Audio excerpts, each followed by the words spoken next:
యుద్ధం వస్తే ఏదో జరిగిపోతుంది. భారతదేశం వణుకుతుంది. మన దేశంలో ఉన్నటువంటి వాళ్ళు ఉంటారు అంటే, మన దేశంలో ఉన్న దేశద్రోహులు ఎప్పుడూ ఉన్నారు. మన దేశంలో ప్రజాస్వామ్యం ఎక్కువ. అడ్డదిడ్డంగా మాట్లాడే వాళ్ళు ఎక్కువుంటారు.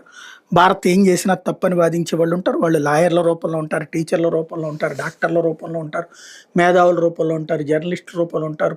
ఇయన్నీ ఒక వర్గం. ఇక వాళ్ళు మన మధ్యలోనే ఉండేటటువంటి శత్రువులు. వాళ్ళని ఎవరు ఏం చేయలేరు. వాళ్ళని పక్కన పెడితే పాకిస్తాన్ సైనిక పరంగా అయితే చాలా వీక్.